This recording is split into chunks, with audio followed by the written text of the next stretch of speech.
Olá pessoal, tudo bem? Sejam todos bem-vindos à nossa terça técnica aqui no canal do Grupo DAP Engenharia. O assunto de hoje é sinais padronizados, tá? Na instrumentação. Vamos lá? Bom pessoal, hoje nós vamos falar um pouquinho aí sobre os sinais padronizados, tá? Para isso, nós vamos falar sobre algumas definições, tá?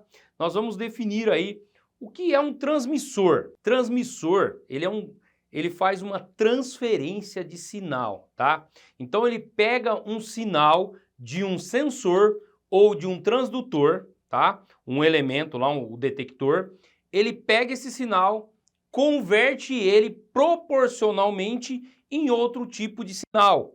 Por exemplo, ele pega um sinal lá de uma variável de nível, tá? Né? Pode ser de 4 a 20 miliamperes, né? Ele pega lá um sensor e converte esse sinal para um sinal pneumático, né? De 3 a 15 PSI, tá? Então ele faz uma conversão de sinal proporcional de qualquer tipo de variável. Então tem um transmissor lá de pressão que ele pega, né, converte a pressão de 0,2 a 1 bar, né, que é a faixa de sinal aí, ele converte aí para o sinal elétrico de 4 a 20 miliamperes, né, analógico, ou de 1 a 5 volts. E aí como nós vamos falar também, né, do zero vivo, tá? Na instrumentação nós falamos do zero vivo, nós temos que falar também do span. O que é o span? O span é o range, tá? É a faixa de medição que aquele instrumento faz, tá? Então, eu tenho lá de 3, por exemplo, eu tenho um instrumento, tá? Que ele faz uma medição de pressão, tá? E de 3 a 15 PSI. Qual que é o span desse instrumento? O span é 15 menos 3, então vai ser 12 PSI, é a minha escala, o meu range total, a minha faixa de medição. Nós falamos de tudo isso, né? Falamos aí de span, dos transmissores, para a gente chegar no assunto de sinais padronizados.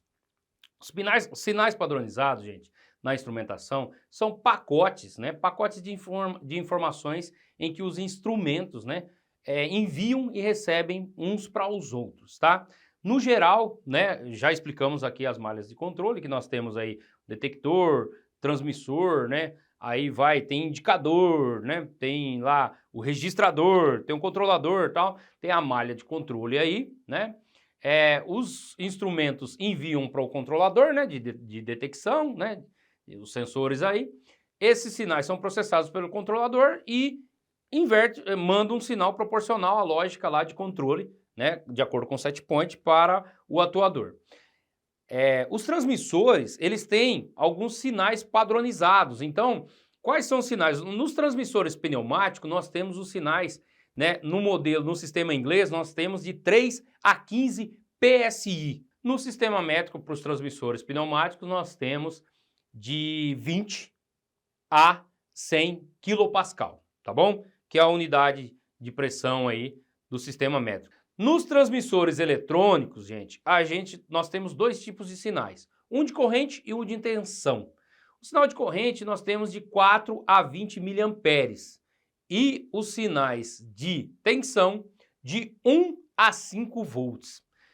Repararam que nunca é zero, gente? As faixas de medição, né, os spans aí, os ranges, nunca se iniciam em 1. Por que disso? É o que chamamos de zero vivo na instrumentação. O zero vivo, ele é feito a partir de uma escala mínima, tá? E aí você, né, avança para amplitude máxima. Mas nunca zero.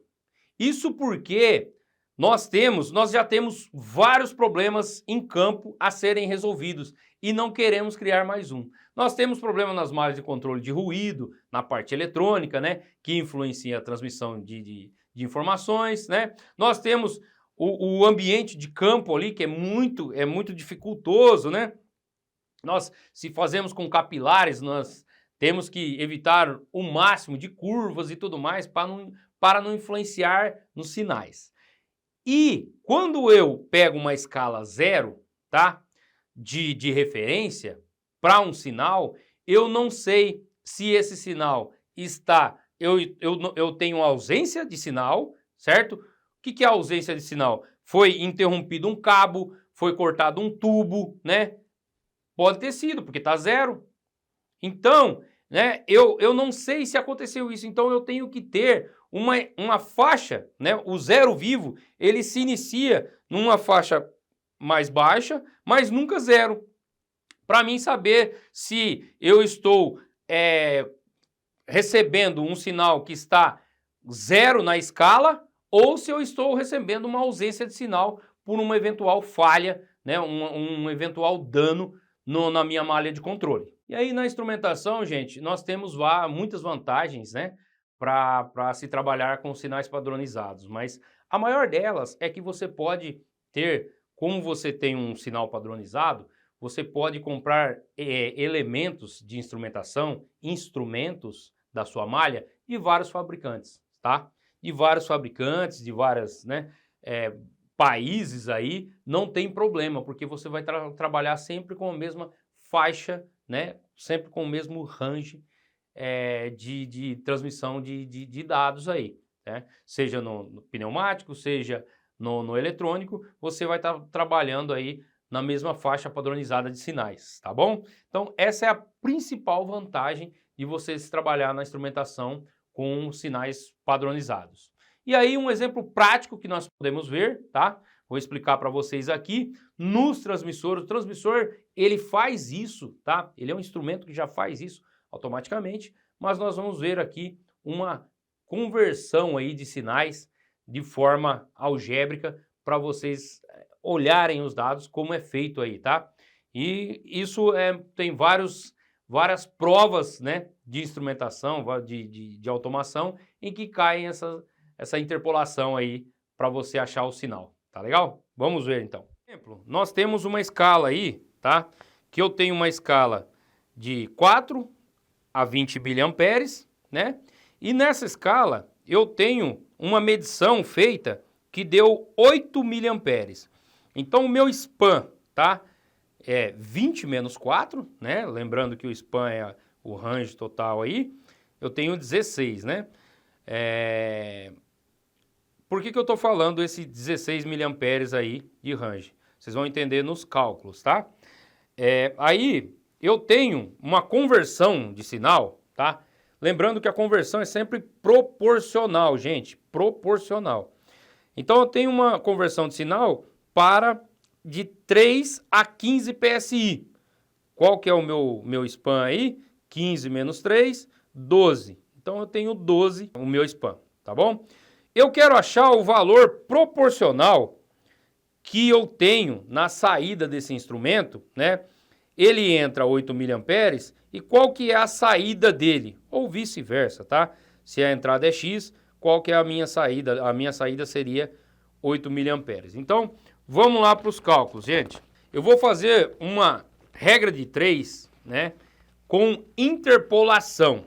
Por que interpolação? Porque eu preciso, gente, pegar o valor de referência do meu span. Por isso que eu expliquei o span lá no início do vídeo. Eu tenho que medir do zero vivo até a minha amplitude máxima. Então, como o meu zero vivo é 4 miliamperes, eu vou fazer em cima o meu span, né? Então, eu vou colocar 20 menos 4, vai corresponder à escala, qual que é lá do outro lado? É de 3 a 15, né, PSI. Então, eu coloco 15 menos 3 PSI, certo? Então, o 20 menos 4 é proporcional ao 15 menos 3. Beleza, peguei o meu valor de referência da minha regra de 3 lá em cima. Então, o 8, que é o valor que eu quero, menos o meu zero vivo, tá? 8 menos 3, ele vai ser proporcional, correspondente a x menos 3, que o 3 é o meu zero vivo da minha escala de saída. Eu fazendo isso, eu já posso fazer a minha regra de 3 aí, faça a multiplicação em x e vou achar o meu valor de resultado aí no final, tá bom? Então esse é um exemplo prático para vocês entenderem um pouco mais, né, da parte de conversão de sinais aí com escalas diferentes, tá? Com ranges diferentes, tá legal? Pessoal, esse foi o conteúdo de hoje, nossa terça técnica aí. Nós estamos falando de instrumentação, então os vídeos são um pouquinho mais extensos, tá? Porque tem que ser, né, esmiuçado, explicado mais detalhadinho aí para vocês entenderem, tá bom?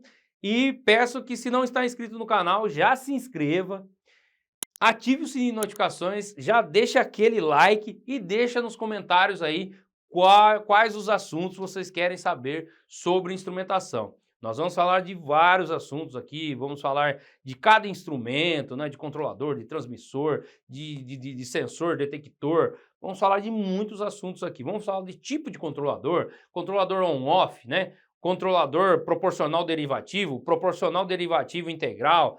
Vamos falar de muita coisa aqui, tá bom? Então, mas você precisa já fazer a sua inscrição aí, deixe seu like e deixa no comentário aí qual assunto você gostaria de saber aqui, tá legal? Até a próxima!